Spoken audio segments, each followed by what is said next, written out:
Her fingers trembled as she scrolled through the forum thread, and then she saw it. A photo, grainy, zoomed in, her face, outside her apartment, from last night, but she hadn't posted it. No one should have had that photo. The caption read, "Thread, Nadja 391. She still doesn't know. Wait till she finds the basement." Ellie froze. The screen dimmed from inactivity, but her blood was rushing so loud in her ears, it sounded like a storm. She refreshed the page. Gone. The thread, deleted. The photo, vanished. But she had seen it, and it was her. Ellie Marshall had always been curious about internet oddities, Reddit rabbit holes, deep web myths, creepy YouTube channels. She thought of it as harmless escapism, something to take her mind off her insomnia, her recent breakup, and the empty apartment she now called home. But this was different. This wasn't just weird. This was personal. She clicked back, trying to reload the thread, searching keywords. Basement, thread number 391, face in grainy photo, nothing. All gone, like it had never existed. Then a new message notification blinked in her inbox from unknown user 40232. Subject, stop digging. He didn't leave you. He was taken. You're next. 3 weeks ago, her fiancé Caleb had vanished. No note, no struggle, just gone. Police called it a probable runaway, especially after Ellie admitted they'd had a fight the night before. But Ellie knew Caleb. He wouldn't ghost her, not like that. Until today, she had begun to doubt herself. But this message, this thread, this photo, was someone watching her. She took a shaky breath, locked every window, and grabbed the old USB Caleb used to back up files. She hadn't touched it since he disappeared. It felt too painful. But now, maybe it had something he didn't want anyone to find. Inside were mostly work documents, boring Excel files and budget drafts. But one folder stood out, "Do not open." Ellie, her heart dropped. She double-clicked it. Inside, a series of video recordings. Caleb, sitting alone, talking directly to the camera. "If you're watching this, I've probably disappeared." No, not. Run away. Not killed either, I don't think. Not yet. But this, all of it started because I clicked something I shouldn't have. There's a site. It pretends to be just stories, but it's not. It watches back. "Ellie, whatever you do, don't look for thread 3391. She slammed the laptop shut, her chest heaving. Too late. That night, the noises began. Knocking sounds. First subtle, then deliberate. Not on her door. From inside her apartment walls. She pressed her ear against the drywall. Silence. She was about to pull away when 3 sharp knocks. From the other side, Ellie screamed, falling backward. Her mind raced. Had someone gotten in? Was this a prank? Was she losing it? She grabbed her phone and dialed 911, but the line crackled and dropped. No signal. Then, her laptop screen blinked. On by itself. That same forum page back again, only now the headline read, "Thread 392, she's starting to remember." It had been 10 years since her brother Matthew died. Or, that's what she had always believed. But now, strange, pieces started returning. A basement door in her childhood home that her parents never opened. A man with gloves who used to whisper her name in the vents. A memory of being locked somewhere, with Matthew screaming on the other side of a wall. She had buried it. All of it, but the forum, the photos, Caleb's message, it was dragging it all back. By morning, Ellie had decided she needed answers, and she needed to know what Caleb had really found. She packed a bag, drove back to her childhood town, and broke into the abandoned house where she and Matthew had grown up. The place was silent. Dust everywhere. Windows boarded shut. But the basement, door, it was exactly where she remembered. For years, her parents had claimed the basement was sealed after a mold infestation. But the lock was new, the paint too fresh, and when she stepped closer, she smelled something faint, but familiar. Chlorine, and something rotting. She turned the handle. The door creaked open. Darkness, a stairwell leading down. She took one step, then another, then the lights flickered on. Not from her, from down there, and a voice echoed from below. "Ellie, welcome back. Did you bring him this time?" Her breath caught. "What the hell is this?" she whispered, but the door slammed shut behind her, locking her in. The basement light flickered, like it was breathing. Ellie stood frozen on the stairwell, her hand still resting on the old wooden banister, now slick with some kind of sticky residue she didn't want to identify. The air was damp and too still, like a place untouched by time, or maybe sealed on purpose. "Ellie, did you bring him this time?" That voice, hollow, male, distorted like it had been stitched together from old recordings, echoed up from the dark below. "No," she whispered, barely able to hear herself. "No, this isn't real." But it was. She was here. She took another step. The stairs groaned beneath her weight, and the cold tightened around her like fingers. As she descended, memories kept clawing at her. Flashes of Matthew screaming behind a door, her mother crying in the kitchen, her father dragging something heavy down these very stairs while whispering, "You didn't see anything. You never see anything." But she had seen everything. She'd just forgotten. At the bottom of the staircase, Ellie found a narrow hallway lined with doors, metal ones, each with a number carved into it, like cells. She tried the first one, locked. Second, locked. The third, it opened. Inside, the room was bare, except for a wall covered in photographs. Every photo was of her. At school, at the park, sleeping in a bed, and Caleb, hundreds of photos of him too. One showed him crying, tied to a chair. She gasped and stumbled back. Her knees hit something, a small metal table with a laptop. It blinked on automatically. Another forum page. This one titled, Thread 3393, When She Forgets They Come Back Stronger. She opened the next file on the desktop. A video. It was her father, sitting in the same chair Caleb had been in.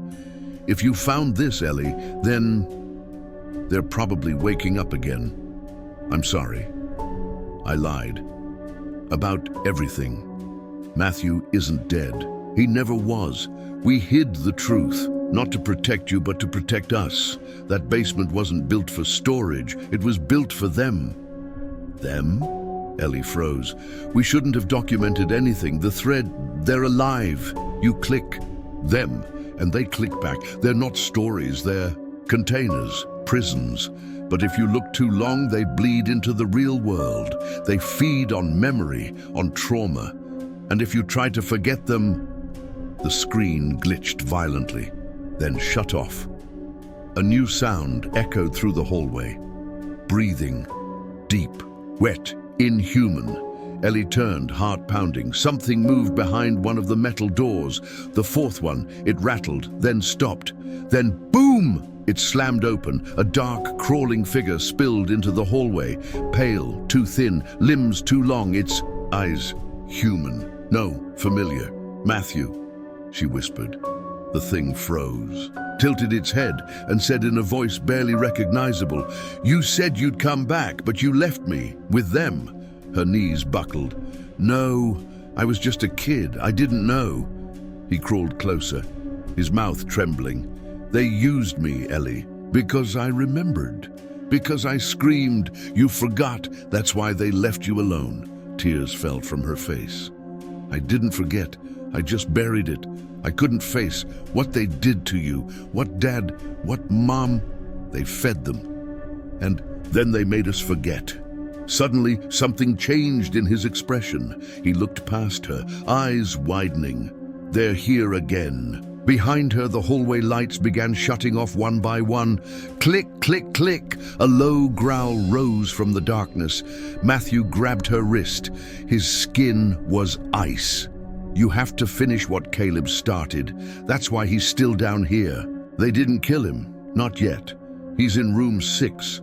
He shoved a key into her hand. "But if you open that door, you better be ready to know the truth." Ellie sprinted toward door number 6. Every cell she passed began to rattle, as if things inside sensed her, whispered her name. Ellie, Ellie. She unlocked the door, heart racing, expecting to find Caleb bloody and broken. But what she saw, instead, was herself or someone who looked like her, sitting in a chair, hooked to wires, unconscious, eyes twitching. Ellie backed away, stunned. On the wall behind the unconscious doppelganger were monitors, live feeds from her apartment, her kitchen, her bedroom, her laptop screen. They made another version of you, came Matthew's voice behind her. Want to take your place if you ever woke up. They can't control people who remember, so they clone your patterns, then keep the real you down here, sedated, hooked to a loop, believing you're free. Ellie shook her head violently. This isn't real. I left the house. I drove here. Did you? Or is this the first time? You woke up? Suddenly the alarms went off, red lights flashed. Screeching, mechanical howls filled the basement. The Ellie in the chair started to move. Eyes opened. They were black. You shouldn't be here, it whispered, mouth twitching. You broke the loop. Now they're all coming. Matthew pulled her back. You need to get to the server room, shut it down, burn it if you have to. But where's Caleb? She cried. Is he here? Matthew looked down. He tried to end it. They caught him. He's part of the loop now. Suddenly monitors blinked. Caleb's face appeared, bloodied, wired up, eyes darting like a trapped animal. Ellie, listen to me. Destroy the backup thread. That's how they... The screen cracked. Cut to black. Ellie turned to Matthew. Take me there. He didn't move. I can't, he whispered. They'll never let me leave, but you still can. But no more guilt, he said. No more forgetting.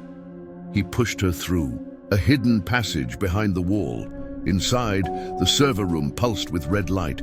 Dozens of computers lined the walls, all running that same cursed forum. Thread number 394, thread the 395, thread the 396. They were multiplying. She opened the main console. Delete all threads? She hesitated. If she deleted them, would it kill Caleb? Was he still in there? Or would it finally free him? Behind her, the footsteps approached. That other Ellie, now screeching, sprinting down the hall. You can't delete me. I'm what's keeping you safe. The power surged. Sparks flew. Ellie closed her eyes and hit enter. The screens went black, a moment of silence. Then a long final scream echoed through the basement, dozens of voices wailing as if being torn from the walls. Then silence. Real silence. She collapsed. When Ellie woke up, she was in her apartment, but not her apartment. The couch was older. Her favorite plant, dead. Dust coated the windows. Her phone had no signal. The date on the calendar. 3 years had passed. She stumbled outside. The city felt wrong, off. No people, no birds, just a cold wind. On a nearby bench, an old man stared at her. You got out, he said, smiling with hollow eyes. But you'll be back. What do you mean? He lifted a phone, showed her the screen. Forum thread number 397. She thinks it's over. Ellie hadn't cried in years. Not when she lost her parents. Not when she left Caleb. Not when she thought Matthew was gone for good. But now, as she stared at the old man's cracked phone screen, the one that showed a live forum thread titled, She Thinks It's Over, the tears came fast and hot.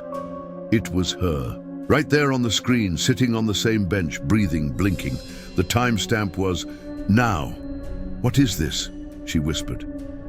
The old man just smiled. His gums were rotted. His tongue was black. You're not done, he croaked. You just moved to the next layer. Layer, she snapped. What does that even mean? He tilted his head like a child who didn't understand a question. You've never left. You just think you did. Then just as suddenly he slumped over, dead. Ellie jumped to her feet. The streets were empty, but she could feel eyes on her. Every window, every alley, every shadow seemed alive. And then the sound came again.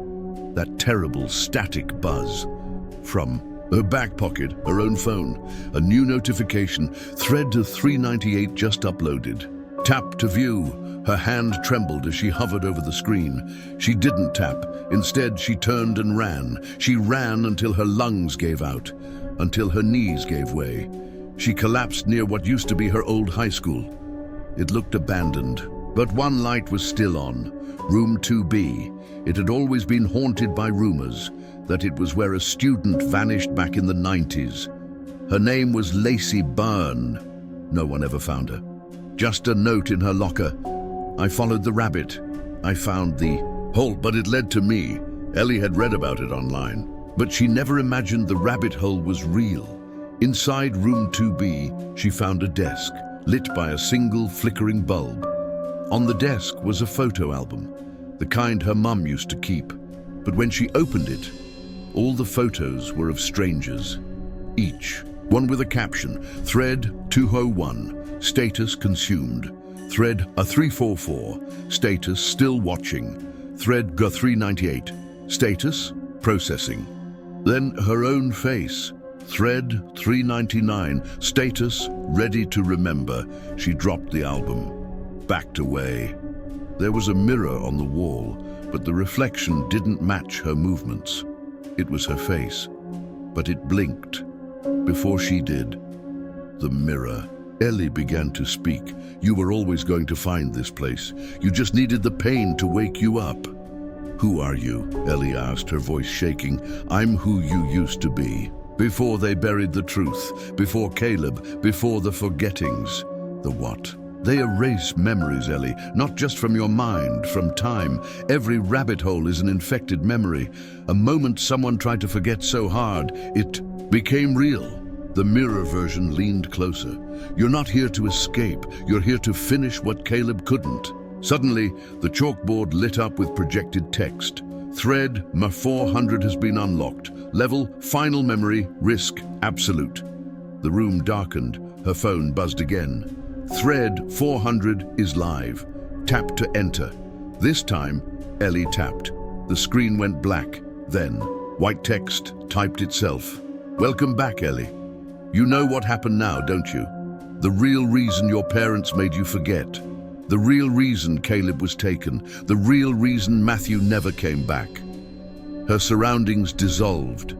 Suddenly, she was back in her childhood kitchen. It was raining hard outside. Thunder cracked. A younger Ellie, maybe 10 years old, was standing by the fridge, listening to her parents whisper in the basement. Then, a scream. Little Ellie opened the door. Matthew, tied to a chair, crying, blood on the floor. Please don't let them do it again, he begged.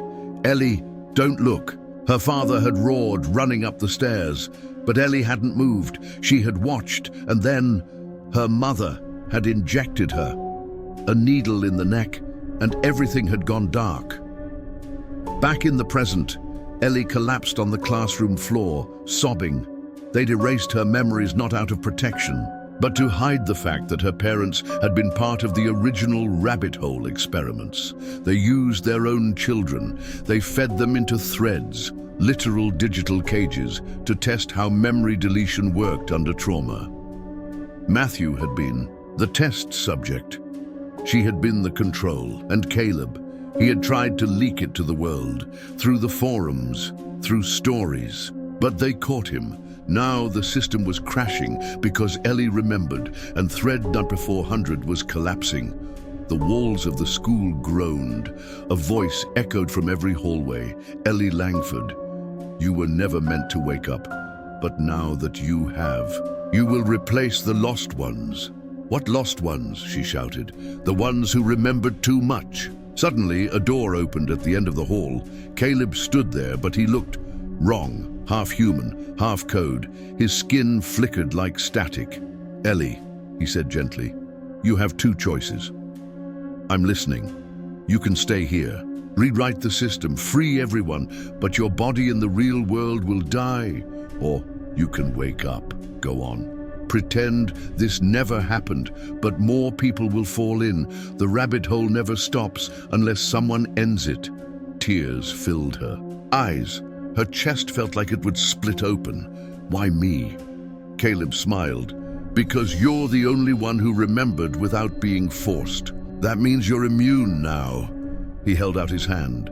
The choice is yours. Ellie looked down. In her hand, a lighter. She hadn't noticed it before. Beside her, a server marked Thread Root. All she had to do was set it on fire. She took a deep breath. Tell me one thing, Caleb. Anything. Did you ever really love me? He looked sad. I still do. She smiled through the tears and dropped the lighter. The fire spread fast. The code screamed. Images of thousands of trapped people flashed and vanished. The forum began to melt, literally.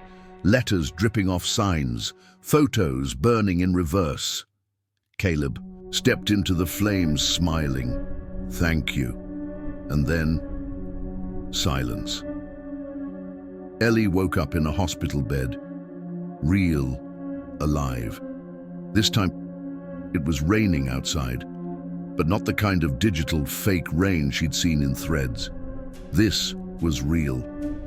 Beside her bed was a nurse, wide-eyed. You've been in a coma for 2 weeks. Car accident. No, Ellie whispered. No, I wasn't in a car crash. Your brother's been waiting outside all day, she frowned. My brother? The door opened and Matthew walked in. Healthy, whole, human. Hey, Elle, he said, sitting beside her. Long time. How are you here? He smiled. You did it. You burned it all. The threads, the lies. You set everyone free. She grabbed his hand. So, it's over? He looked out the window. The rain had stopped. For you, yeah, it's over. But as the screen of her hospital TV flickered on in the corner, one final message appeared in the bottom corner. Thread Ducture 401 is waiting for a new host. Ellie's eyes fluttered open, heavy with exhaustion, but sharper than ever. The sterile hospital room smelled faintly of antiseptic and rain-soaked earth outside. Matthew's hand was still warm in hers. For a moment, it felt like everything was back to normal, but the faint glow from the hospital TV caught her attention. Thread No. 401 is waiting for a new host. Her heart clenched. Was it really over, or just beginning again? She turned to Matthew. His smile was kind but tired. Ellie, there's something you need to know, he said softly. The threads never fully disappear. They evolve. They need a host, someone who remembers, someone who feels. Ellie swallowed hard. So, what happens if I don't? Someone else will take your place, and it might not be so lucky. A cold chill ran down her spine. She had burned the code, ended the nightmare for thousands trapped in digital prisons, but the system's hunger wasn't gone. It was hungry for a new soul. Later that day, Ellie sat beside the window, watching the clouds part. Her mind raced. The threads had tried to erase her life, her memories, even her reality. But she had fought back, through pain, betrayal, and the darkest corners of human fear. Yet the fight wasn't just for herself. It was for every broken memory, every lost person, every secret hidden in the darkest rabbit holes of the internet. Her phone buzzed again. A message. No sender. Do you want to save the others, or live your life in peace? Ellie's hand trembled. As she typed back, I want to save them. Almost instantly, the screen changed, then come home. Her hospital room faded. Suddenly, she was standing again in room 2B, but this time it looked different, brighter, alive. The chalkboard had changed. Welcome, Guardian. Matthew appeared beside her, fully human and smiling. You're not just a victim. Ellie, you're the key. The key to what? To ending this, for good. How? He took her hand and led her to a giant digital map projected on the wall. The threads are connected, all of them, across the world. Each is a prison, a wound in reality. And we can close every one, but only if you're willing to remember all of it. Every pain, every betrayal, every loss. Ellie nodded. I'm ready. The room darkened and a flood of memories crashed into her mind. Her parents' secret experiments, Caleb's last sacrifice, Matthew's silent waiting, but also the faces of strangers trapped in threads she never knew existed. She felt their fear, their hope, their silent screams, and suddenly she understood her life had never been hers alone. Ellie took a deep breath and reached toward the Close Threads button glowing on the map. She pressed it. Light exploded everywhere. She heard voices screaming, crying, thanking. One by one, the digital prisons shattered. Ellie felt herself being pulled, stretched, broken, but also healing. When it was over, Ellie collapsed. Matthew caught her. "You did it. You saved them." "At what cost?" "Your memories will fade now. The pain will leave, but the love and strength will stay." Ellie smiled through tears. Sometimes losing everything is the only way to find who you really are. She woke up again in the hospital bed. Matthew was there, holding her hand. "Ellie, the threads are gone." The nightmare ended. "What about me?" He squeezed her hand. "You're free. But you will always be their guardian, even if you don't remember." Weeks later, Ellie walked through a busy city street. Her phone buzzed. A new message, but it was different this time. A simple text. "Thank you." Ellie smiled, knowing she had finally escaped the darkest internet rabbit holes and helped others do the same. The end.